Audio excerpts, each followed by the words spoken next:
It really is grotty being gritty. What? The dirt and the mud. It's all so much fun until it isn't and you're sunk. Nobody can come dig up the bones. They burrow way deep down past squeaky, squawking, whispering whistlers and turn up somewhere just above the devil and his company, lodged and stuck between a pebble and a stone.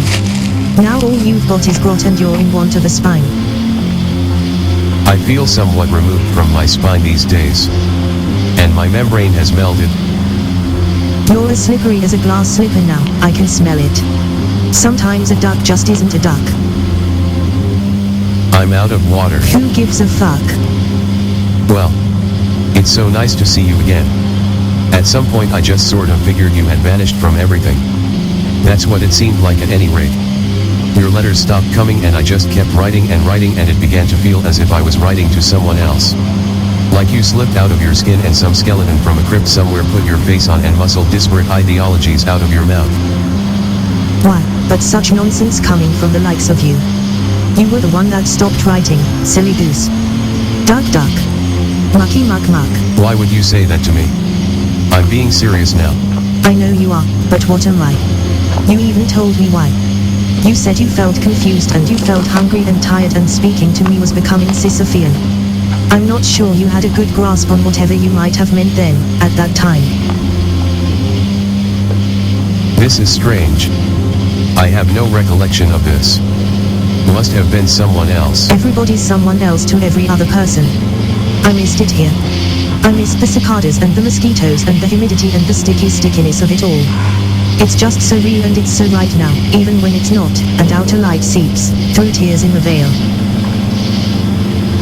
Where did you go anyway? I went to a place where I could think. I must say the air here is still as acidic as I remember. And what did you think about? Everything. Emptiness. The contours of the heart. It was very cold, and in the sinecure of my mind I observed a sort of sneering pleasure at the discomfiture of the dreariness. Do you find your emotions affected by the weather? This winter was pretty harsh. The melancholy nudged close towards depression. I felt really lost. Interesting. Melancholy can be carnivorous. In the guise of man it is cannibalistic. At the altar of man it is deicide. I find my comfort in it when I'm lonely. I take comfort anywhere I can get it. Sometimes I think about the time we were in the woods and I introduced you to all of the dead animals. You were quite unnerved, but you were a very brave little boy. Dead animals? The doe and the squirrel and the fox and the butterfly and the broken, twisty, spindly, brittle little trees. You don't recall. Your face turned as red as a fire truck. Your eyes flat-lined. This is absurdity. Every time we went to the woods we sat by the river and we loved to see the turtles sputtering about and falling down the hills. The turtles were the best dead thing. You pick up the shell and tip it over and it's nothing but lovely, gorgeous, beautiful turtle goo juice. Spills right out like liquor from the canteen, splashes on your feet and the broken twigs, green gooey skunk between your toes, reptilian, in your paws, makes you feel like you can walk on the water and trip and drown and wake up chewing chewy terrapins in a dusty dive bar beneath the desert. Well, I reckon that's interesting or something. You're interesting. You're like a different person, yet you've changed not a single bit. It's almost as if you have refused to grow on the outside, but you're growing all wrong way, like your head is stretching deep into your stomach, like you're speaking with your bum and defecating through your eyeballs. This visage is tainted but from within, and if I were to rip a piece from you and place it between my lips I'd be duly poisoned. What's with you? With me? You're acting weird. My mind. It's like I fell down a flight of stairs and... Second story, fifth story, fire escape, broken window, cracked ribs, punctured lung, headless, spineless, raw meat, mutilated. It wasn't physical. In the slightest. My mind broke. One day I woke up in the dark and I thought I was dying. I turned on the light and I still felt dark. I looked at the lamp and it was as if someone had crucified a child but done it really good, so the kid was still breathing, and dying slowly, and the panic was gone and it was just content there and the kid would never die, just stare at you with sensory phenomena distilled into a simple act of witnessing. That's what the lamp was like. It was just so little and traumatized and staring at me in suspension. And I was like, this isn't right. When I went away I thought about dissociative elements. And what leads to depersonalize, at least in as much as your hypothetical hominid is concerned. You feel confused, pick up a glass of water and feel like you're interacting with a prop on an empty sound stage. Does a wet glass surface feel like skin to you? It doesn't feel like anything. But everything feels like glass. Everything is like I'm looking through glass and a window made of flesh pressing itself against a monitor with images moving around on it in black and white like surveillance footage, and there's the superimposed text that flashes red and says, live your life, now. Well, oh mountaintop. I'm lower than the valley. I'm a ghost in a cage watching a television called life. The boundary dividing matter and antimatter is like a large splinter gaping the core of me. Bloodless. The wall has shattered and the armies of unreason are spilling into your kingdom of naive posterity. The loveliness of the humans, remember that drive, remember that spark, remember that sense of identification with all of this dung.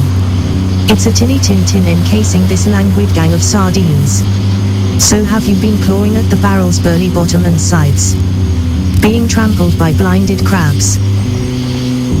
I'm losing my mind. Lest the trophy of your body betray the reliability of its constituents, you might take relief in considering your presence before me now.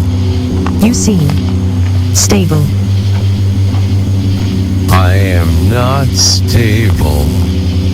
Yet you are stable. There are some horses there, and some sheep and some goat, and here's a pitcher of milk and here's a heap of hi hey ho hey. I do remember you tied down to the bed wrapped in gauze and naked otherwise, and you shake like a leaf, and I know in my head that this must be what it was like in the manger with eyes upon a nasty little charlatan poised to save the world. What bed? In the hospital. I've never been hospitalized. You are always hospitalized. You're there, right now. Luckily for you I am a nurse now, I got my CNA and everything. And I am a midwife and I have the keys to the medicine cabinet too, such is the reach of my responsibilities. Isn't that exciting? When you wake, you look out of the windows and all you see is a dingy brick wall. It's like a liver dipped in wet concrete. You just keep losing me. You're like gastroenteritis. I feel like liquid in God's ear right now. Everything is liquid in God's ear in a psych ward in a hospital, my dear friend. When is the last time you've seen your mother? What did you... Answer the fucking question before I reach up your ass and pull your spine out of it and leave the little brain bits clinging to your skull and shit them back out onto your skin. Stop it, stop it, stop it, stop it, stop Answer it, me, stop it, vitriolic stop it. black She's vial. just bones in a box under the dirt with worms in the eye sockets. Dying of famine, hunger, fatigue. You fuck. You forget so easy. Naturally, Stop selective. it, just shut up. Why do you believe your mother is dead? She is. That's because she is. I opened her mouth and her tongue was blue and there were all these bits of uneaten sandwich staining her teeth and it smelled foul as... Well, water of course. But water doesn't smell like anything. Yes, but sometimes a duck is not a fucking duck. Your feet are just so wet like the behinds of your ears now, aren't they? You ever wonder why your feet are wet upon dry land? Well, I guess I never really thought about it until now. It's like I'm standing in secretion. This is very odd. Yet you believe your mother is dead. You're full of such fun, my dear friend. It is really wet. But I'm dry. So whatever. I remember when I came to the house and she was sitting on the bed naked, sucking on her thumb. I freaked out and she asked me why I was upset. I'm glad she's dead. Remember when you threw a chair at your mother at one of your father's dinner parties? He was celebrating yet another momentous occasion of literary conquest. Good times. We're wasting our time with vapid bullshitting. What is this music anyway? Is there a cassette tape deck out here? And oh the dead, to wonder who and where they are. Do you know we often find negative in others the things we most dislike about ourselves? But I'm alive. And we tell ourselves sweet, sticky gooey bedtime stories to guide us through the night and starve off disconcerting images. One time, I told myself that there was a little woman with wings who gave me money for every tooth that fell out the cradle of my mouth. Another time, I told myself that a pale demon with a great beard took little bad child things and stuffed them into a woolen sack for their transgressions. Another time I told myself a man on a stick died for my sins, and if I put my faith in him I'd be whisked away towards the first star to the right, and before the morning came I'd be free, and I'd be free before a hellish hellscape transpired in the material domain. The innocence of humans is a cesspool of disappointment. I'm sorry I disappointed you. You will never disappoint me, my dear friend. For it is with you I'm on this path, and as one we will dance into a night far darker than this. I didn't want the horse to drown. Everyone deserves better. Sometimes you escape the world. Pretentious, acrimonious flesh puppet mulch. Sometimes you escape the word. And in its wake are these little clues and gashes and slits, and they're flat and blow around in the wind, and your words are like petals from the flower bed of what?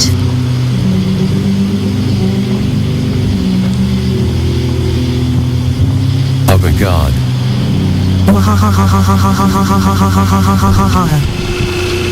Oh, perispomenon. Whatever. At the risk of any accusation of pretension, I'll put myself out there and say that for the record, I think cassette tapes are super cool. But it doesn't matter. Not really now, not anymore.